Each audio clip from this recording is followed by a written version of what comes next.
A outra coisa é que algumas pessoas já me escutaram, mas a gente vai fazer algumas conversas hoje e o idioma vai ser importante.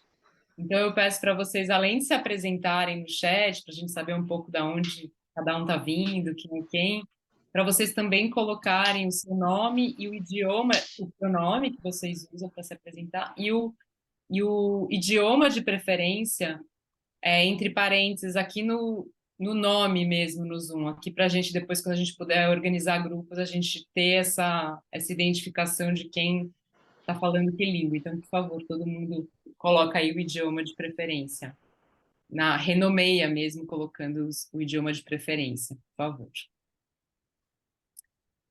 Então, vamos lá, os avisos estão dados. Então, de novo, começando. Muito obrigada por estarem aqui. Tem mais gente que vai chegando aos poucos. A gente vai, nesse novembro, fazer um ciclo muito, muito especial em parceria com o Puentes. Vou deixar depois a Mônica apresentar a organização. Mas eu queria só dar esse panorama de que essa conversa sobre audiências, ela vem nos acompanhando desde o início, desde as primeiras tertúlias, a gente fala muito sobre isso e sobre a importância que tem sido para o campo conhecer melhor as suas audiências. Numa pesquisa recente que a gente fez na Aires, a gente ouviu muito que muitas organizações estão se empenhando em conhecer mais e mais as suas audiências e que isso tem sido muito transformador para pensar suas estratégias, para pensar o seu trabalho, para pensar suas mensagens. E aí a gente vai ter agora uma semana não, um mês intenso aí de encontros, toda semana, e esse primeiro encontro ele inaugura aí esse ciclo. Então, estamos muito animadas aqui em receber e fazer essa parceria com o Puentes. E aí eu vou já passar Graça, eu não sei se você quer dar um alô para todo mundo, só. Sim, gosto de dar um alô.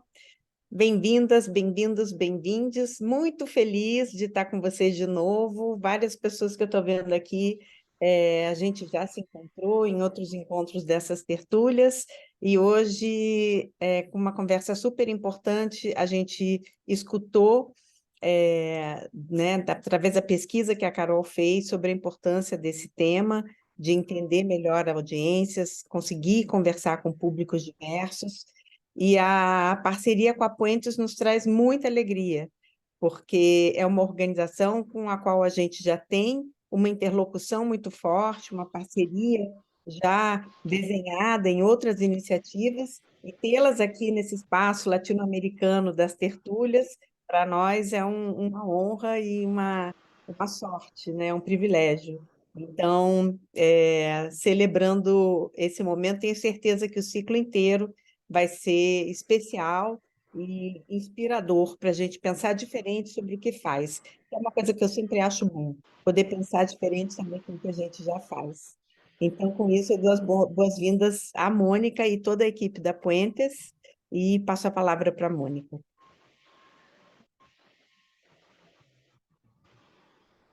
Muchas gracias. Para nosotras desde Puentes también es un privilegio y un placer estar con ustedes y nuestro interés es poder darles herramientas y conceptos que les ayuden a pensar de manera más intencional cómo aplicamos nuestro trabajo narrativo a la conexión con diferentes audiencias. La presentación que tenemos preparada para hoy la vamos a dividir en una parte que voy a hacer yo, luego mis colegas Alejandra Bonet y Lou Akemi van a hacer un ejercicio. Ahí es en donde nos vamos a dividir por grupos y también tenemos el apoyo de Mac Calabria por el chat. Así es que si tienen preguntas o comentarios, siéntanse libres de usar el chat, que ahí Mac va a estar pendiente para ver en qué momento tiene que alertarnos para contestar alguna pregunta o simplemente las que él pueda ir contestando también. Bueno, pues empezamos. Empiezo presentando Puentes. Somos una organización virtual porque no tenemos oficina. Estamos trabajando desde diferentes países y nuestro propósito es fortalecer el trabajo, el poder narrativo de los movimientos por la justicia social en América Latina. Trabajamos con un equipo central, que son las personas que ustedes ven ahí, y además con un equipo de equipos en donde tenemos personas con conocimientos especializados que nos apoyan en los diferentes componentes de nuestro trabajo. Varias de ellas van a estar con nosotros en este ciclo, especialmente, bueno, aquí está Lou, acá está Alejandra, acá está Mac, que hacen parte del equipo central, pero también vamos a trabajar con Untold Research, que nos va a hablar de los estudios cualitativos, con Sensata, que nos va a hablar de los estudios cuantitativos, y con el equipo de las lupas, que son Cristina y Laura, creo que Laura está con nosotros hoy acá, que nos van a hablar de la escucha comunitaria y digital. Entonces, este es como el subgrupo de nuestro equipo de equipos que vamos a estar con ustedes durante este ciclo. Rápidamente, para que entiendan cómo se divide nuestro trabajo, tenemos dos líneas de trabajo principales. La primera es el entrenamiento que hacemos a través del inspiratorio. De hecho, este ejercicio es un ejercicio que hacemos a través del inspiratorio. Pero además también tenemos plataformas narrativas desde donde tenemos ciertas estrategias. Por ejemplo, Familias Ahora busca desarrollar una narrativa alternativa sobre familias. Creo busca desarrollar una narrativa alternativa sobre fe. Y el grupo de activismo 2.0 es una comunidad cerrada de activistas de derechos humanos y justicia de género en América Latina que intercambiamos información y análisis sobre cómo podemos ser más eficientes en nuestro trabajo. Entonces, con esta presentación empiezo oficialmente y me gustaría invitarles a que en el chat intenten contestar esta pregunta. ¿Cómo entienden ustedes cuál entienden ustedes que es el propósito del trabajo narrativo? Cuando hacemos trabajo narrativo, ¿qué es lo que buscamos en última instancia? A ver, les leo.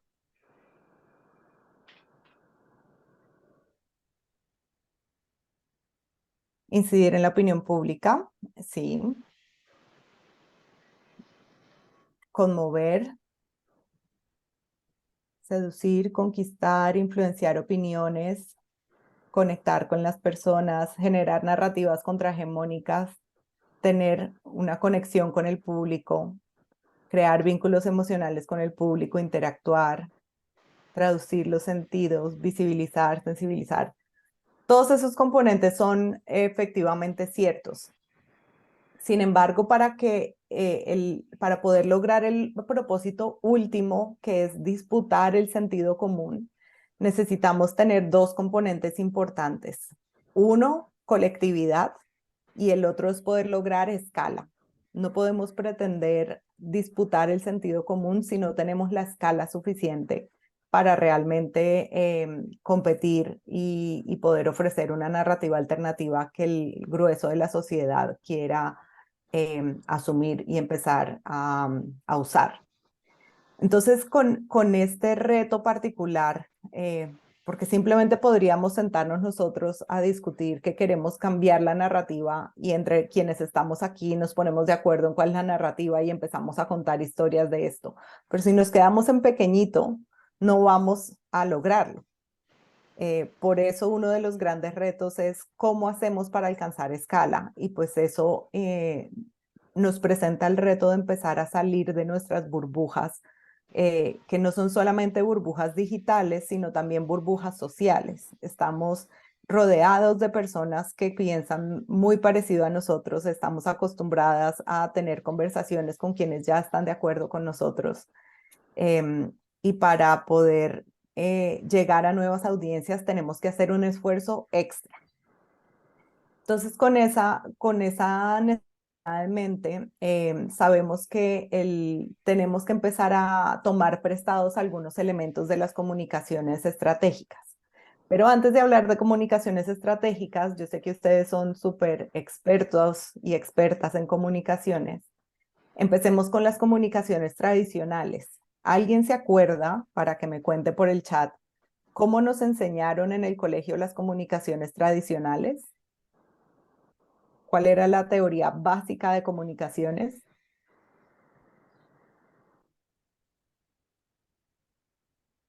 Hay un emisor, un mensaje, un receptor, efectivamente. Entonces, en la versión más tradicional tenemos un mensajero que manda un mensaje a través de un canal a un receptor, ¿verdad? Y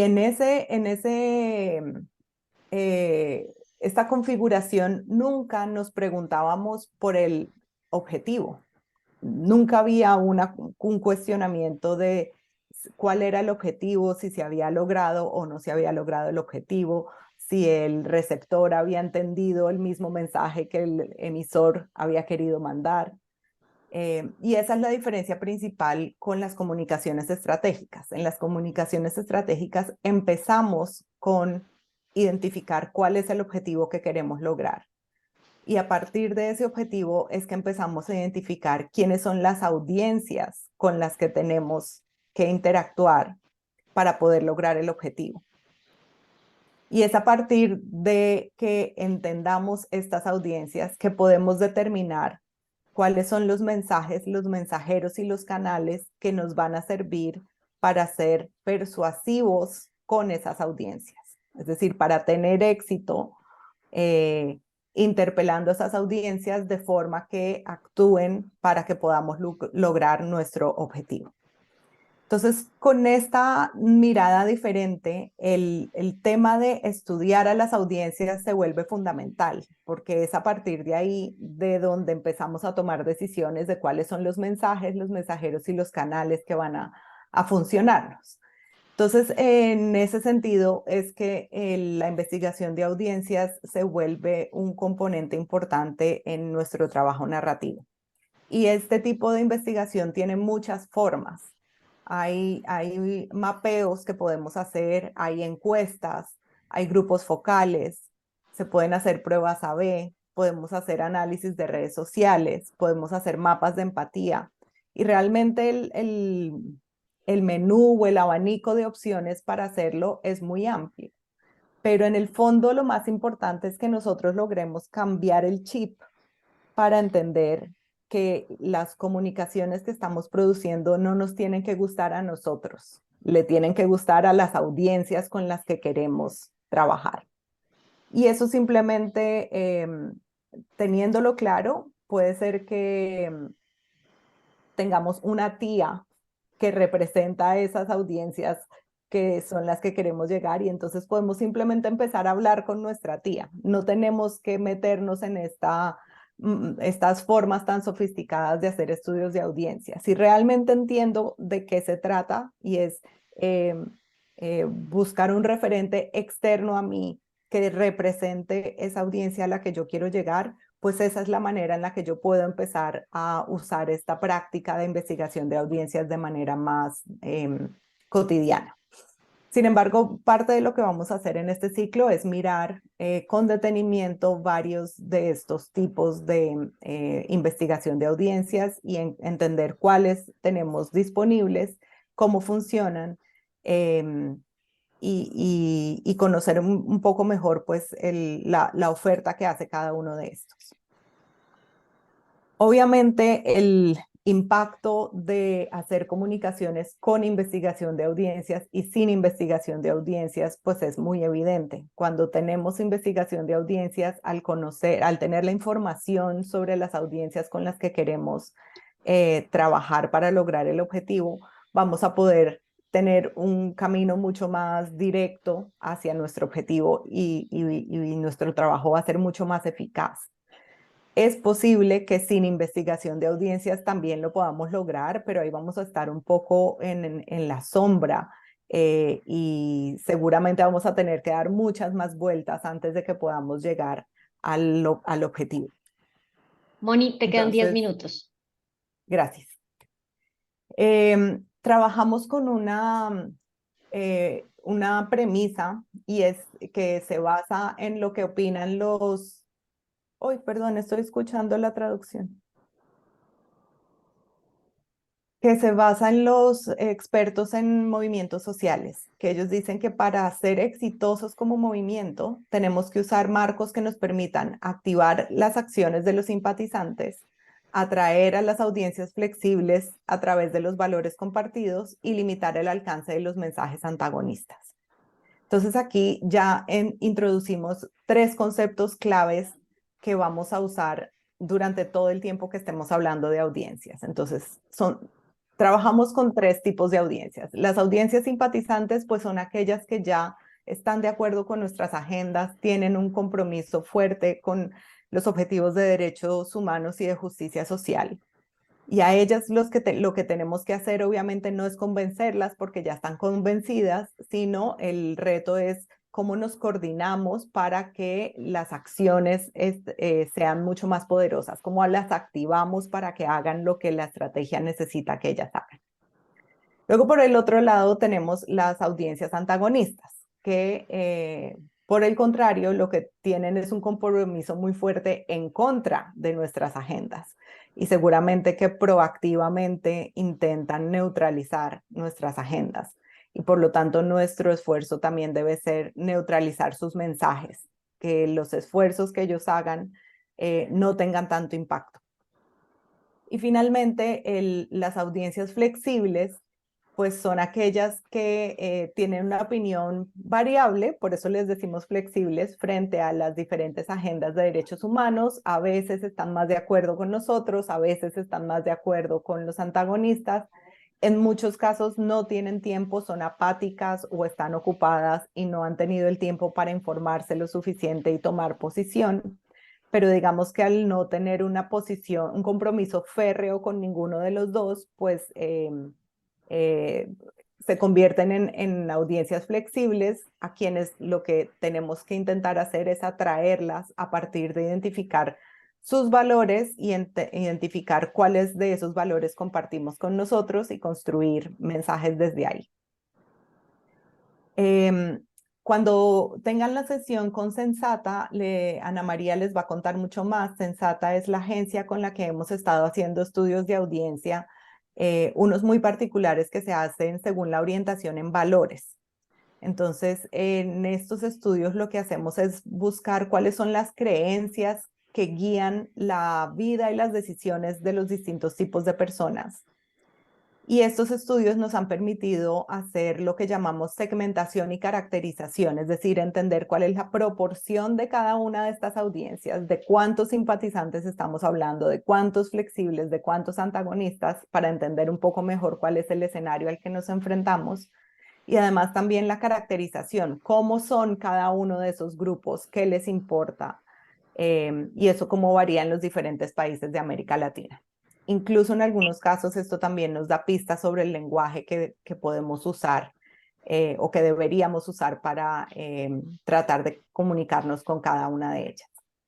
Entonces, el resultado de estos análisis, nosotros hacemos clústeres en donde lo que buscamos, le decimos al algoritmo que genere grupos en donde los elementos de cada grupo sean lo más parecidos entre sí y lo más distintos de los elementos del otro grupo.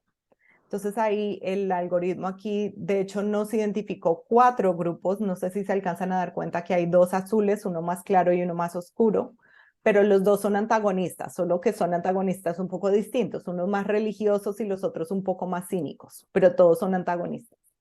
Y lo que nos dimos cuenta es que en América Latina en general tenemos 18% de simpatizantes, 42% de antagonistas y 40% de audiencias flexibles.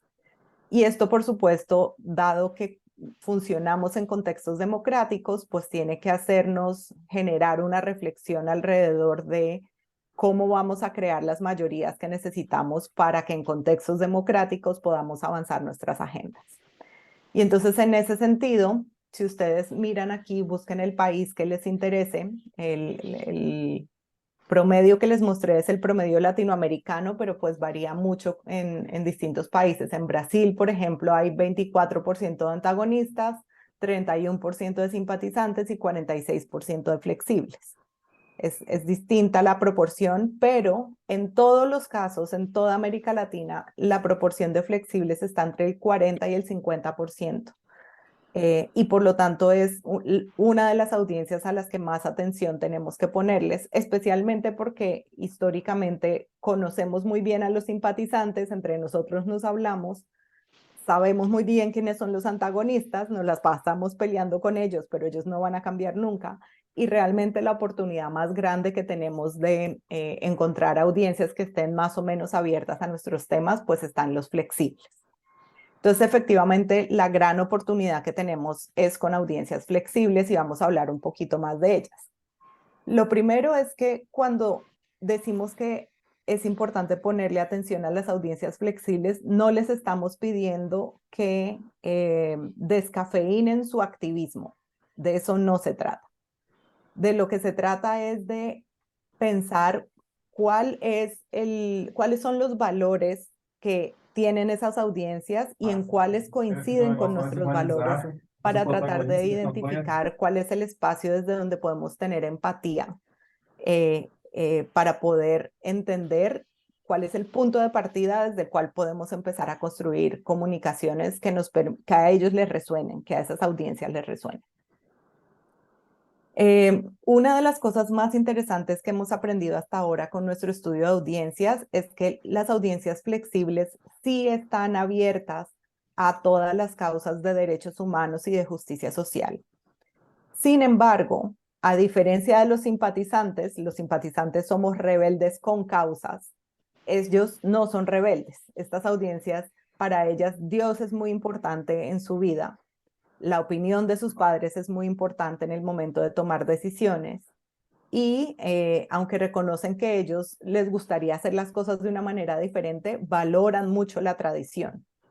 Entonces, cuando yo entendí esto, entendí por qué, aunque para los temas están abiertos, el tono que tradicionalmente usamos desde el activismo es un tono muy rebelde, que les hace ruido porque choca con estos valores que son importantes para ellos.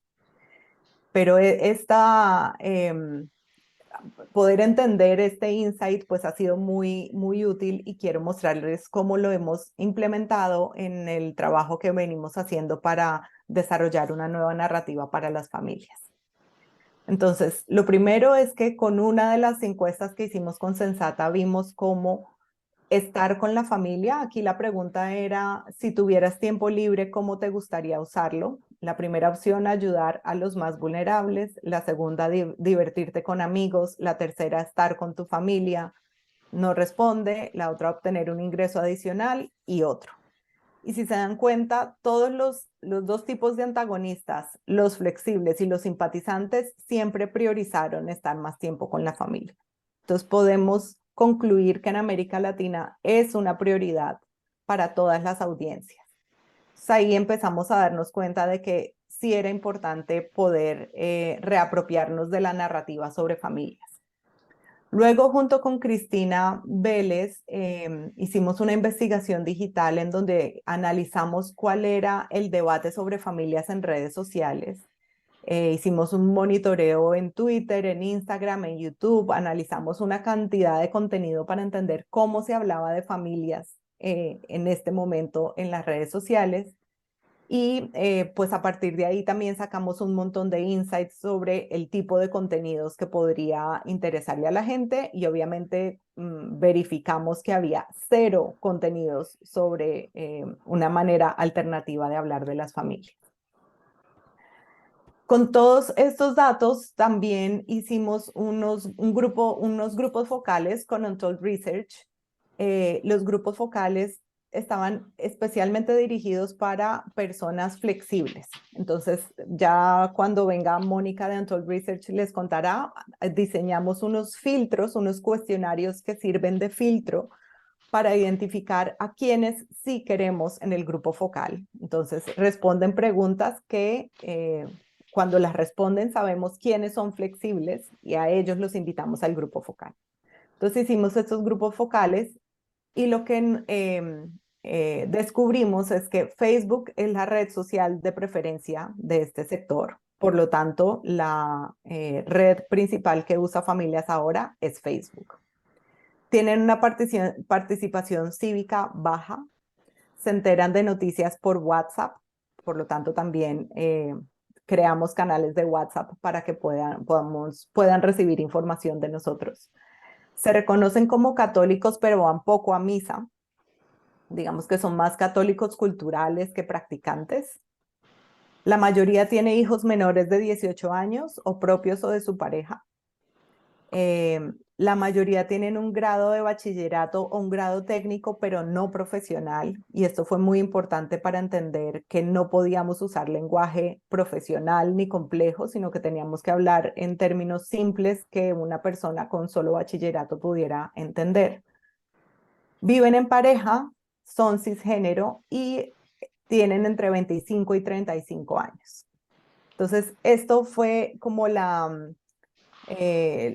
el resultado de cuál era la caracterización de los flexibles, pero cuando empezamos a hablar con ellos sobre la familia, la conclusión más importante es que estaban muy dispuestos a entender que el concepto de familia debía actualizarse siempre y cuando les validáramos esta nostalgia por la familia tradicional.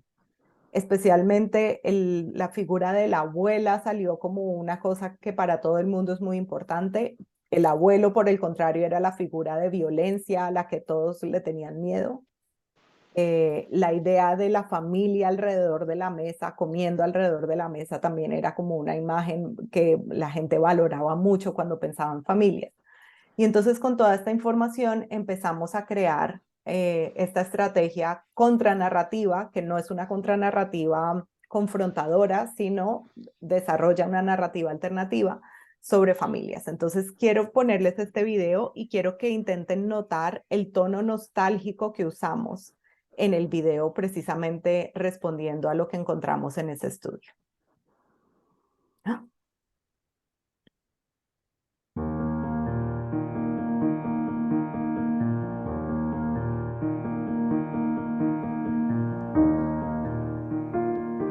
Reconocemos todas las formas de familias como grupos de personas unidas a través del amor, el apoyo, el cuidado y la responsabilidad.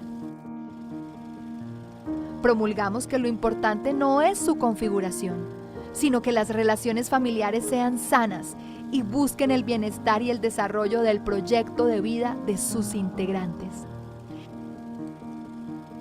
Entendemos que estas relaciones juegan un papel fundamental en la sociedad y por eso pretendemos que promuevan el cuidado de uno mismo, de los demás y del planeta. Exigimos al Estado que garantice los derechos, recursos y herramientas que necesitamos para construir relaciones familiares saludables de manera libre y responsable.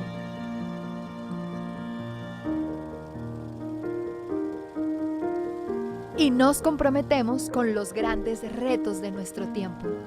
Garantizar la salud y el bienestar de todos, consolidar la igualdad y superar las inequidades, acabar con la pobreza, fomentar la convivencia, enfrentar la crisis climática y generar solidaridad a través de las fronteras.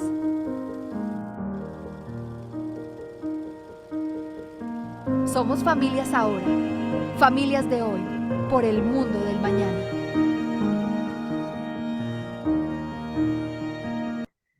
Bueno, sigo porque se me acaba el tiempo. Quiero decir que el trabajo narrativo es un trabajo muy iterativo. Entonces, con base en los resultados de una investigación, desarrollamos una narrativa y la probamos. Y con base en los resultados vamos afinando y volvemos a probarla. Y con base en los resultados seguimos afinando y seguimos probando. Entonces, cuando llevamos la plataforma de familias a Chile, en Chile hicimos estos grupos focales y ahí por primera vez, otra vez fueron grupos focales solo con flexibles y les presentamos dos marcos. En uno estaba el marco que dice el aborto, el matrimonio igualitario y toda la ideología de género es una amenaza para la familia y para los niños, el famoso marco de ideología de género. Y en el otro presentamos el nuestro. Lo importante para las familias es que sean espacio de cuidado y bienestar para todos sus miembros. Y les pedíamos a los participantes que eligieran cuál les gustaba más, aunque no les gustara 100%. Y lo que encontramos es que de ideología de género decían que la percibían como muy negativa y muy extrema, y de la nuestra decía que tenía un tono positivo y que es lo que que es lo que todos queremos para nuestras familias. Y el 95% de las personas que participaron en los grupos focales eligieron nuestro marco. Esto nos permitió medir que nuestra narrativa tenía el potencial para atraer a los flexibles y alejarlos de la narrativa antagonista, que era la que a la que nos veníamos enfrentando. Un ejercicio que seguramente también han discutido mucho en esta conversación sobre las narrativas es que tenemos que hablar de las historias que ilustran el mundo que sí queremos y no solamente del mundo que rechazamos. Entonces aquí parte del trabajo que hicimos, sobre todo al comienzo, fue empezar a practicar cómo se cuentan estas historias. Entonces, por ejemplo, una de mis favoritas es esta de una tatarabuela que dice: yo parí 15 hijos y los amo a todos, pero para mis nietas, mis bisnietas y mis tataranietas deseo que la maternidad la elijan por amor y no por obligación. Y eso lo dice Angélica, que es una tatarabuela de 98 años. Esto, imagínense a quién interpela, cómo se recibe ese mensaje, y compárenlo con alguno de los tradicionales que usamos en el mundo del activismo por el aborto, ¿no? Como saquen sus rosarios de nuestros ovarios o mi cuerpo es mío y yo decido. Seguramente esos funcionan muy bien con las audiencias simpatizantes, pero aquí quería mostrarles un ejemplo de cómo el mismo mensaje, para la misma causa se puede crear un mensaje que conecte con las audiencias flexibles. Aquí tenemos otros dos ejemplos, uno sobre un padre que tiene un hijo que está transitando el género y el otro un padre que descubre que su hija es lesbiana. Se los dejo ahí para que los lean porque creo que estamos cortos de tiempo. Y el otro ejemplo de cómo seguimos probando es que cuando diseñamos mensajes a veces no estamos muy seguros como de si cierta palabra va a funcionar mejor. En este caso no sabíamos si hablar de los errores que cometieron nuestros padres con nosotros iba a funcionar mejor o si era más bien como dar el ejemplo que nosotros no recibimos de nuestros padres. Entonces hicimos aquí una prueba A/B en Facebook y los resultados pues fueron muy, muy reveladores, que creo que es una buena práctica poner de vez en cuando a competir diferentes maneras de usar mensajes para entender cuál de las dos funciona mejor con la audiencia. Aquí obviamente los resultados fueron realmente notables. Dentro del trabajo por la nueva narrativa sobre familias, como hablamos al comienzo, conseguir escala es fundamental. Entonces, una de las cosas que estamos haciendo en este momento es que logramos conseguir fondos para hacer una serie de televisión que se llama La Wedding Planner, en donde vamos a hablar tanto de un matrimonio de dos hombres evangélicos, como de la decisión de abortar de la protagonista, en la cual la mamá va a terminar acompañándola y diciéndole que la madre le va a confesar que cuando fue joven ella también abortó y se sintió muy sola y que la quiere mucho y no quiere que esté sola. Entonces, como ven aquí, es una serie donde el amor vence los prejuicios. Y la idea es que está montada para poder ir más allá de nuestra burbuja a quienes ya nos gusta hablar de aborto y de matrimonio LGBT, para poder llegarle a otras audiencias, incluyendo audiencias evangélicas, que precisamente por eso es que la pareja que se quiere casar pues son evangélicas. Otro de los componentes, el último ya del trabajo narrativo, tiene que ver también con diversificar los contenidos. Nosotros sabíamos que lo que podamos hacer desde Familias Ahora no va a ser suficiente para cambiar la narrativa, para disputar el sentido común, y que para eso necesitamos poder diversificar esa comunidad narrativa, empezar a invitar a que otras personas produzcan contenidos de diferentes clases. Entonces, por ejemplo, aquí vemos que hay libros académicos, libros de literatura, juegos, podcast. Aquí hubo música champeta, que es música urbana caribeña. Estábamos viendo que estaba difícil involucrar a los hombres, entonces hicimos unas campañas específicamente dirigidas a hombres. Y quiero mostrarles como uno de los contenidos que se hicieron a partir de estas becas de exploración narrativa que damos. Cortito.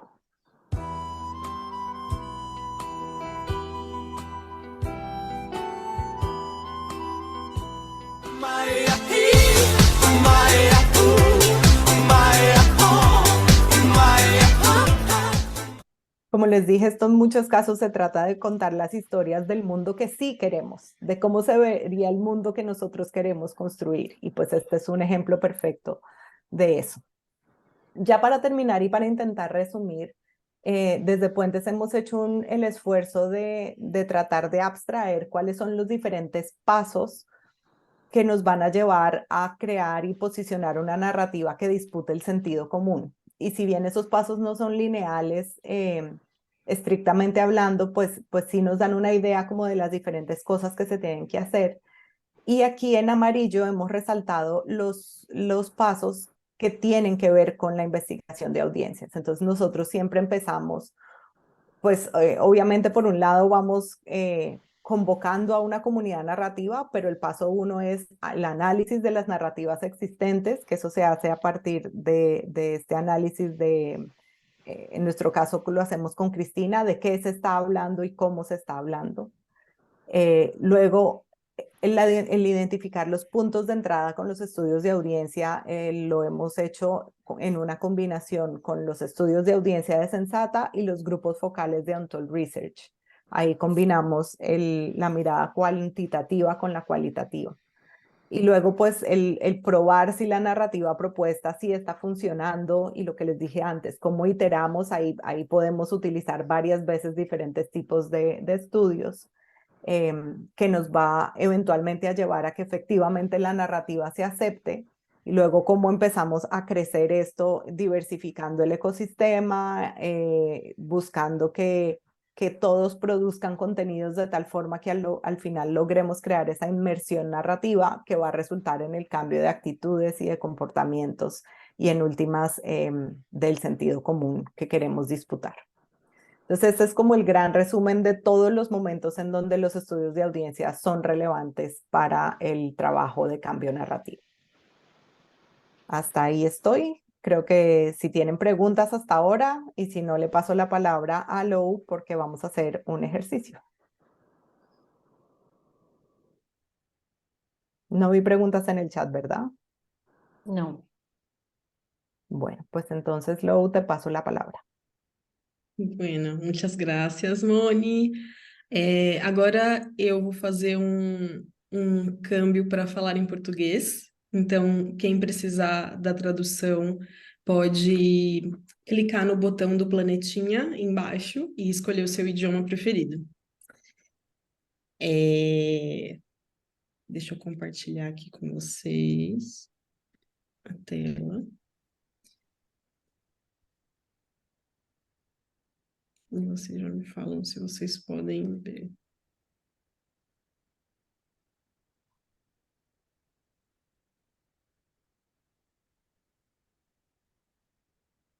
Se vê? Quer dizer, tá carregando, né? Agora sim? Perfeito. Então, vamos direto ao nosso exercício.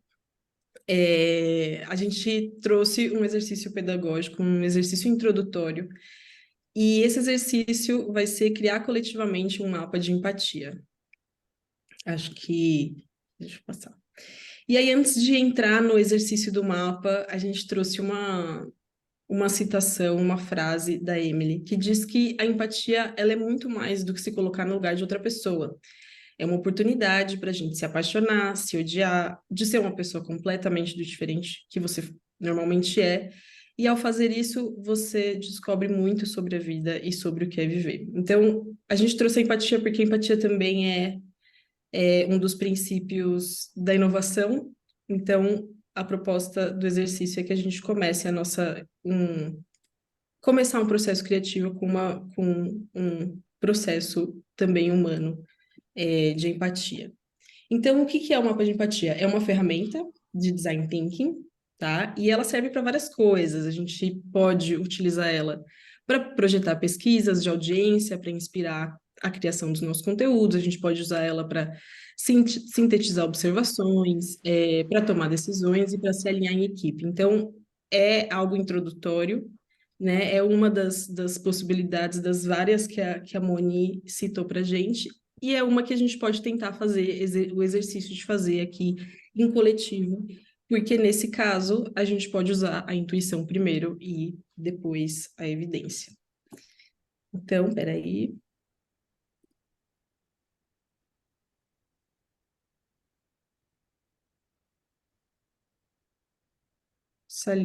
Saiu da tela grande? Não? Siguen viendo em tela grande?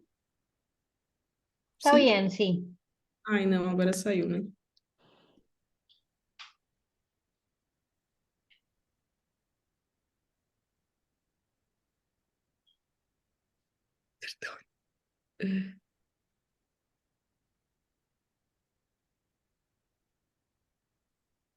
Então, dito isso,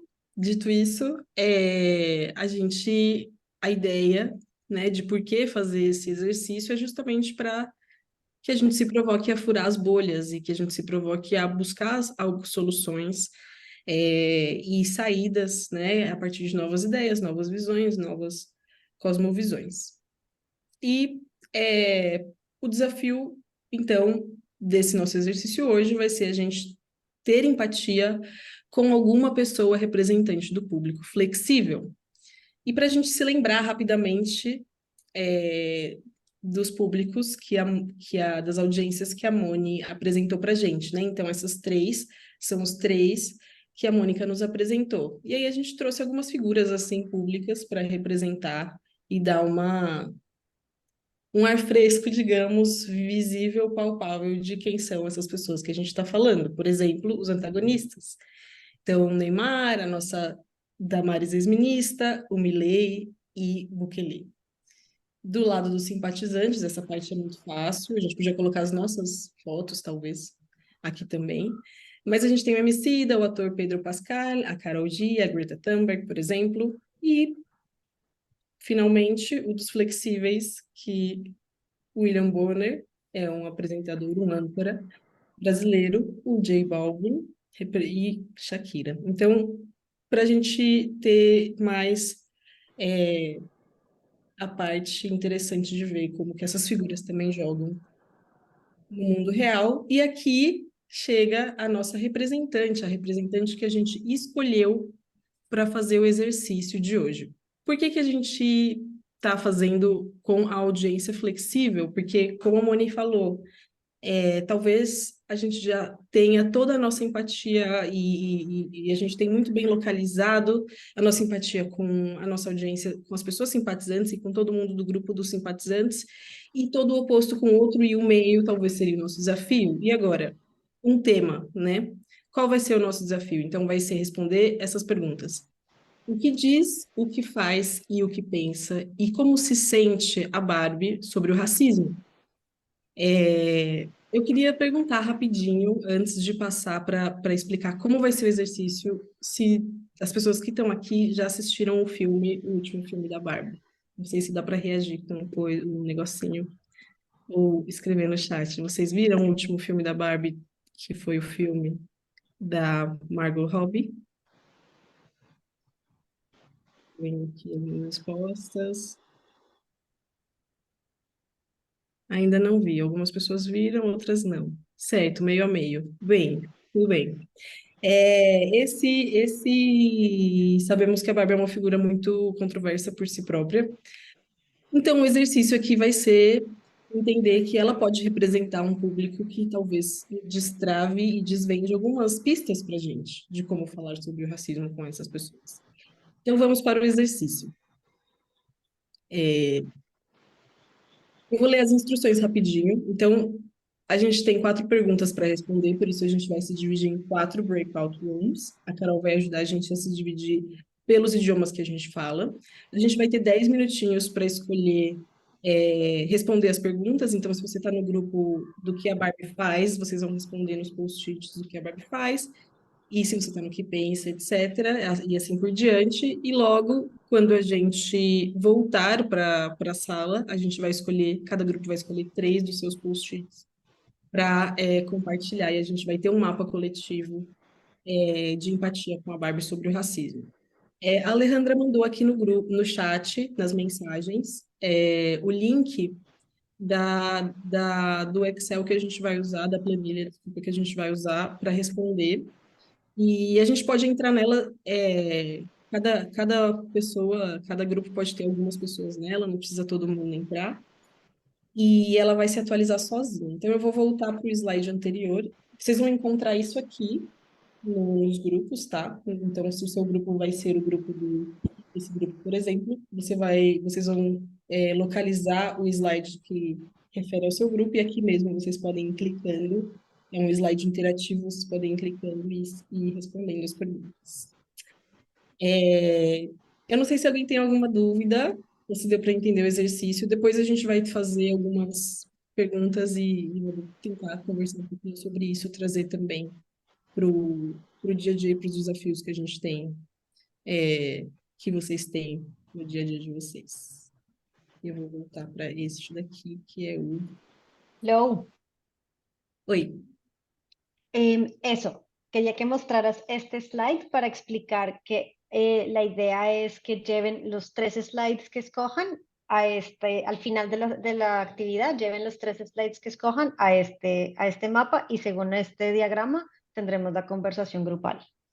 Isso, graças, Alejandro. Então, a gente, nos grupos, nos breakout rooms, vocês vão, talvez, ter alguns post-its que vocês respondam essa pergunta. A ideia é que cada grupo possa escolher 3 e copiar e colar ele nesse slide, que vocês vão encontrar aí nesse link. Então, depois a gente vai atualizar e todo mundo vai poder ver junto e a gente discute em cima desse resultado. Deu para entender? São 10 minutos agora, né, em grupo. Isso, são 10 minutos agora em grupo. Podemos? Demos. Eu vou abrir aqui as salas, tá? Tá.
¿Listo?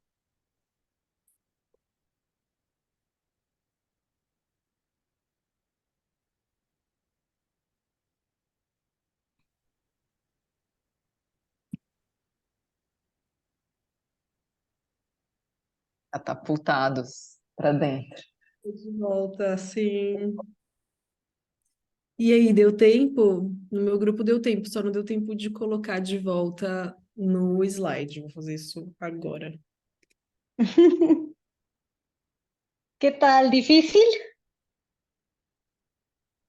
Bom Divertido. exercício, é divertido. Divertido. Perdón, tengo que ponerme en el... Ya, Eu acho que eu estoy vou. en la traducción. Sim, está aí tá aí na tradução, Aleja. Então eu vou compartilhar e você me ajuda a colocar os que faltaram do meu grupo.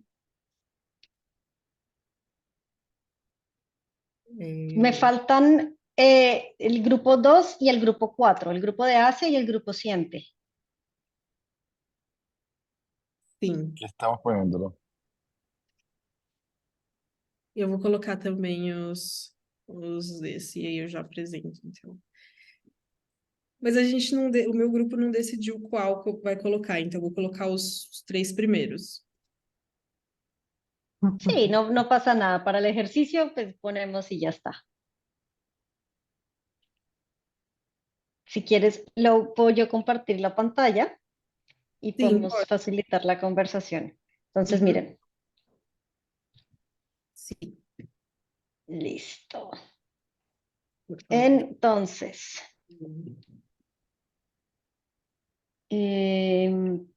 ¿qué pasó con el grupo 2?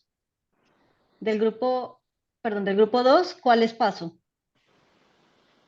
Del grupo 2, yo estoy poniéndolos ahorita mismo. Ah, vale, ok. ¿Y del grupo 4? ¿También? ¿Nos está Ahí poniéndolo o están. alguien más? Ya. ¡Ay! Que no se preocupen, yo lo devuelvo.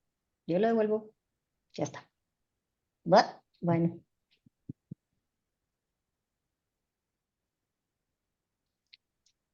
El equipo 3 fue indeciso. Mm, es que es difícil, ¿no? Tampoco es tan fácil. Una reunión.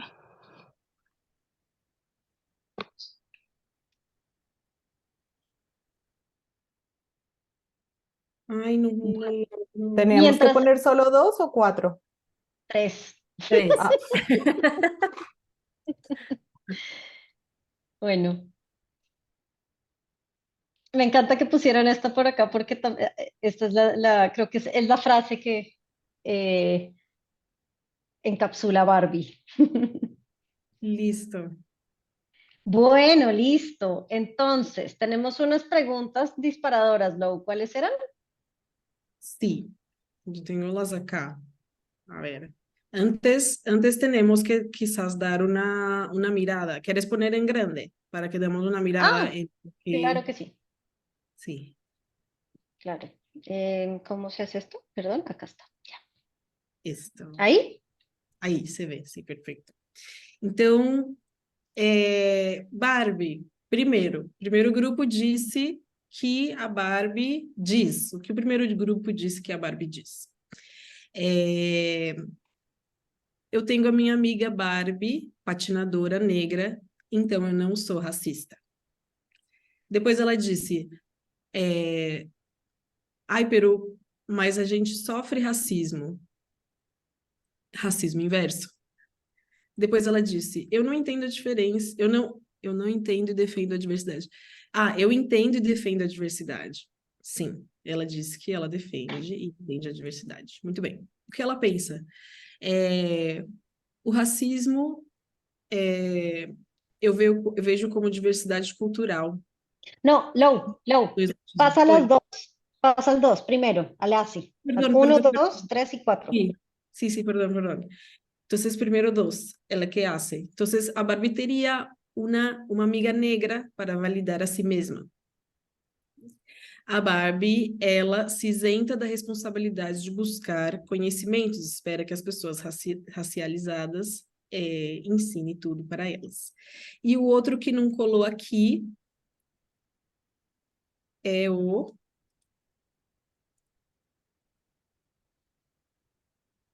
esse. Ela pintaria as unhas de branco pela paz mundial. e faria uma festa para celebrar. Deixa eu ver se vai.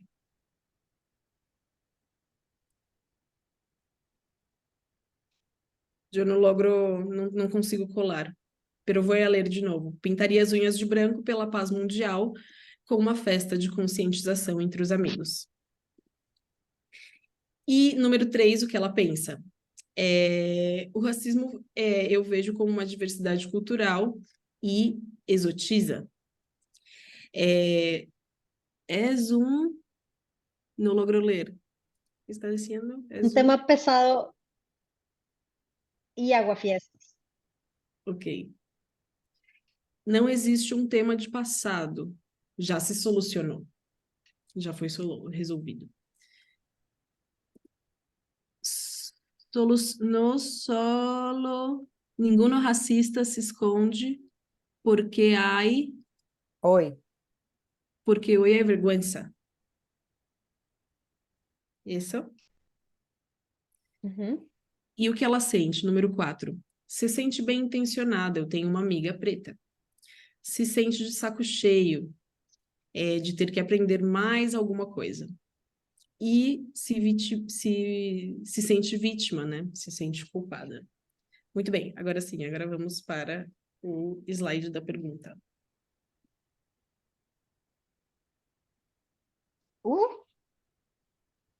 Cícero.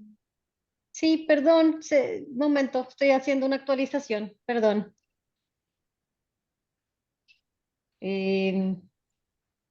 Ya les paso, ya lo paso. A ver, ¿quieres que yo voy? No, ya está. Perdón. Ya está. Cargando. Ahí.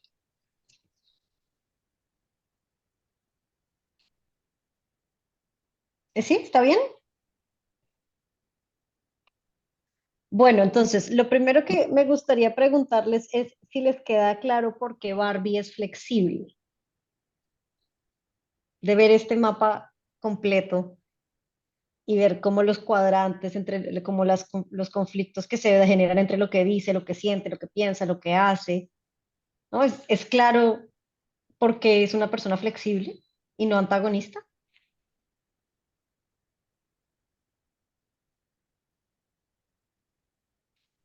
Pueden poner en el chat o abrir micrófonos. Eu acho que... Puedo falar em português? Sim. Eu acho que é porque ela não quer ser antagonista, ela quer ser antirracista, ou parecer antirracista. Então, eu acho que isso faz dela flexível, uma vontade de não ser racista.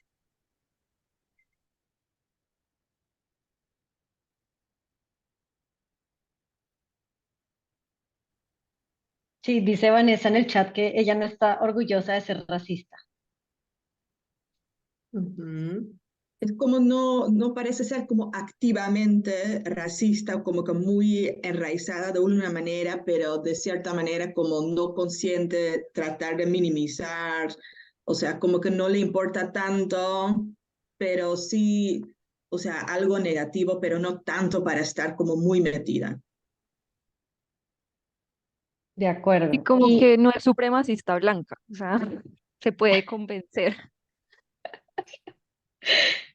Exacto. Dice Mac, para mí, aunque sea, tiene intenciones y toma acciones, aunque no sean las correctas. ¿Qué dice Yalma? Espero leer bien el nombre. Dice culpa histórica recalcada. ¿A qué te refieres con eso? Entender que existe uma vergonha em se dizer racista, ou entender que existe uma história com o racismo que é vergonhosa, sabe? E por isso não querer ser associada a ser racista, mas não necessariamente buscar um modo de aprender ou mudar, só dizer que não compactua com isso, que historicamente é o racismo. Eu acho que é talvez esse lugar. Vale. Sí, de acuerdo.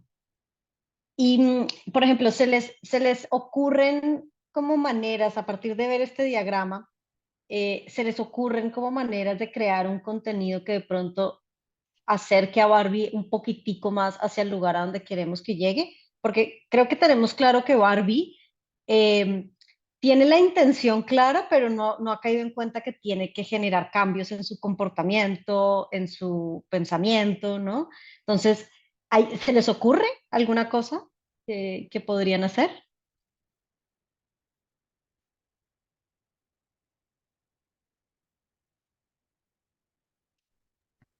Creo que por el lado de nuestro equipo, uno de los componentes como que salió a relucir es que ella minimiza el problema, como que cree que es algo que ya no pasa. Entonces creo que habría que abordarla como con el amiga, date cuenta, como que todavía existe el racismo. Sí, por ejemplo, sería bueno para eso buscar quién, como es un poco lo que hablamos en Puentes, mucho de cuál es el mensajero correcto, ¿no? Como quién le diría, o sea, porque no es lo mismo que una organización muy simpatizante, antirracista, le salga con o como con un lenguaje muy rebelde de amiga, date cuenta, ¿no? No necesariamente ese le va a llegar a Barbie, porque Barbie va a ser como, ay, esto está exagerados, por ahí aguafiestas, ¿no? Habría que buscar quién es esa persona o figura pública o medio, ¿no? Como, cuál es el lenguaje con el que se le podría hablar a Barbie. Por ejemplo, con la amiga negra patinadora, como dice Moni. Pobre amiga negra patinadora que le toca educar a Barbie. Emi, ¿quieres decir algo? Sí, precisamente el tema en el que estamos envueltos es conocer a nuestras audiencias. Entonces yo me vuelvo en el rol de periodista y para poder transmitir un mensaje que llegue a las audiencias y que esté en el lenguaje correcto, que comprenda bien qué es lo que yo quiero transmitir y qué es la audiencia quiere saber, me voy al lado de Barbie. Si Barbie quiere conocer el tema del racismo, tiene que conversar con las personas que están sufriendo este flagelo, con las víctimas del racismo, porque de lo contrario no lo va a comprender, porque si ella no lo vive, entonces no lo puede comprender y no lo va a manifestar jamás. Aunque ella intente hacerlo, no lo va a poder hacer. Eso estoy muy de acuerdo. Es un tema también de generar empatía en Barbie, ¿no? ¿Cómo hacemos? Porque lo que acabas de describir de que ella hable con personas que han sido víctimas de racismo y entienda la magnitud del problema es precisamente generar esa empatía en ella, ¿no? Entonces, de pronto, un ejercicio así con Barbie podría ser interesante. Eh, no sé, ¿se les ocurre otra manera? Las historias, por ejemplo, las películas, la ficción suele ser fantástica para generar esos momentos de empatía. Ah, por ahí están diciendo algo así, ¿no? En el chat. Sí, Mirte Postema dice, yo creo que sería algo para visibilizar que sí existe y tratar de generar un vínculo de empatía con la persona que sufre racismo y una posición con que ela poderia empatizar. E também de pronto, Djalma dice, crear un filme con lenguaje de género comercial difundindo la nueva Barbie antirracista. Me encanta, sí. Esa es como la segunda película. Bueno, pues, Yo ay, Moni, intentaría, dale. De sí, pronto, no sé si Barbie es mamá, pero quizás también a través de su hija o hijo. buenísima idea. Yo lo que iba a decir es que yo lo que intentaría es hacer un paralelo entre lo que ella tuvo que luchar para poder ser Barbie y elegir su profesión, como lo que tuvieron que luchar las Barbies para poder elegir su profesión y todo lo que tienen que luchar, como hacer el paralelo de la causa que ella ya conoce y la que sí es más cercana y mostrar cómo hay otra categoría de personas que también están teniendo que luchar por otra cosa, pero vincularla con una causa que para ella sí es importante.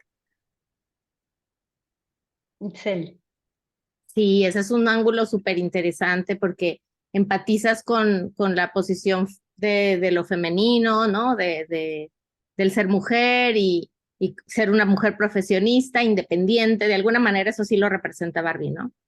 Más allá de la raza, es una mujer que se desempeña sola, independiente.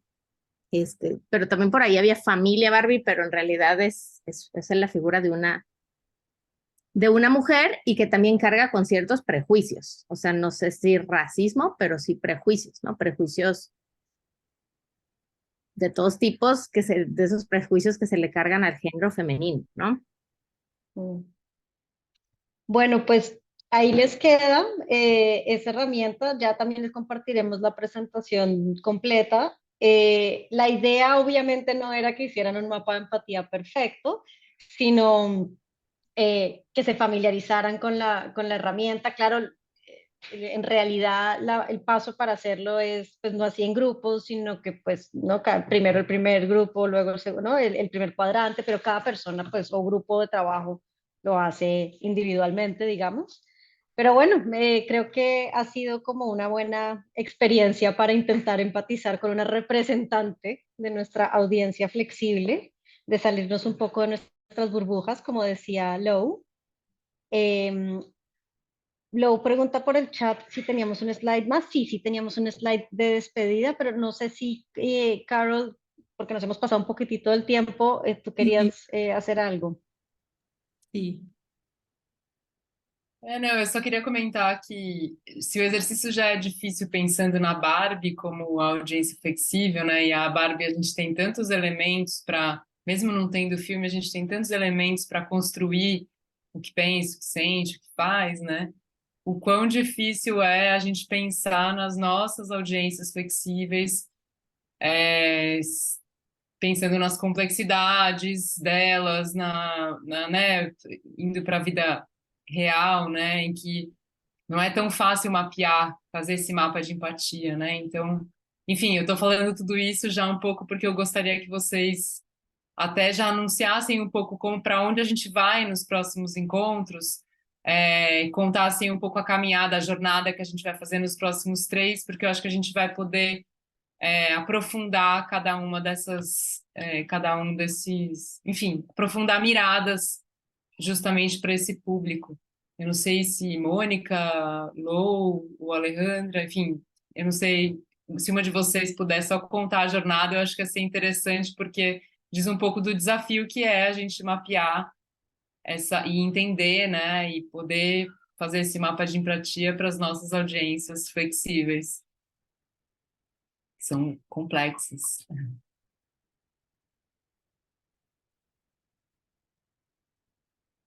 Moni, ¿tú quieres hablar? Vale, então, vou falar em português. A gente vai ter um ciclo de... Essa foi a primeira de um ciclo de 4, então temos mais 3 sessões dessa. A próxima vai ser sobre escuta digital e comunitária, com Las Lupas Digitales. Laura Rodrigues está aqui, acho que a Cris estava por aí também. Então, elas vão conduzir a nossa próxima. Logo, a gente vai ter sobre estudos qualitativos com Sensata. E a próxima, a quarta e última, vai ser sobre estudos qualitativos. E cada uma dessas camadas, digamos, cada uma desses formatos de estudos, a gente vai tentar mergulhar um pouquinho e introduzir cada uma delas dessa mesma forma que a gente fez aqui hoje. E eu espero que vocês possam participar das próximas também, que a gente está, sim, pensando em elas terem uma certa continuidade, como todas são concentradas esse mês, então vai ser um intensivão de estudos, de audiências, com todos os formatos possíveis. Alguém fez uma pergunta? Sim, se podem chamar mais pessoas, podem sim convidar mais gente para esse encontro. E aí eu deixo assim, cada uma dessas conversas que a gente vai ter vão ser formas da gente compreender e vai ser forma da gente compreender e conhecer melhor essa audiência, se aproximar dela, e são estratégias diferentes, né, para a gente entender, conseguir capturar melhor que audiências são, como se aproximar delas, né. E aí, só para dizer que acho que do ponto de vista da Ares, a gente sempre provoca muito, assim, a gente compartilha das mesmas audiências flexíveis, né? Então pode ser bastante importante a gente conhecer juntas essas audiências e criar estratégias comuns para, inclusive, aprender sobre elas e criar mensagens para elas, enfim, partilhando um pouco de estratégias comuns para essa conversa com esse grupo, né, com esses segmentos. Então fica a provocação aí para a gente ir construindo um pouco coletivamente essa. O Google está perguntando as datas. A próxima é na próxima terça-feira. É o único dia que vai ser na terça, nesse mesmo horário, às 3 horas, 3 horas do Brasil. E nos outros dias esse mesmo horário, sempre às quartas-feiras, nesse mesmo horário. Se você se registrou para essa, você automaticamente está registrado para todas. Mas a gente vai compartilhar nas redes sociais da Ares, acho que de Prince também, então, mas as datas são essas. Não sei se alguém quer mais, a gente tem mais 5 minutos, eu não sei se mais alguém quer falar alguma coisa, compartilhar alguma coisa antes da gente... Ou alguma pergunta candente, aquela que não aguenta, assim, segurar.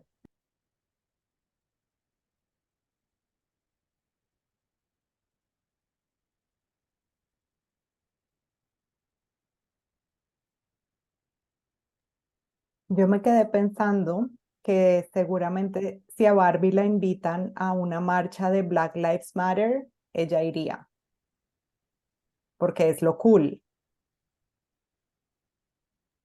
Sim. Sim.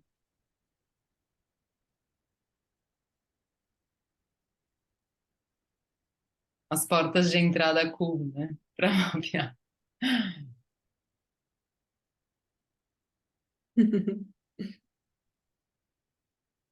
Tá ótimo, então, gente. Bom, muito obrigada pela participação, obrigada pela conversa. Seguimos, então, nos vemos na próxima terça. Vamos seguir aí nessa jornada de mapear, conhecer, converter aí essas audiências flexíveis, conversar com o nosso Bonner. E aí, enfim, nos vemos em breve. Muito obrigada, Mônica, Lô, Wallace. Obrigada. Super Foi obrigada. maravilhoso. Adorei e me diverti também. Me diverti também. Muito bom. Obrigada. Nos vemos Tá, na semana. obrigada. Obrigada. Nos vemos em breve. Obrigada, gente. Tchau, Obrigada. gente. Fiquem bem. Adiós. Tchau. Tchau, tchau.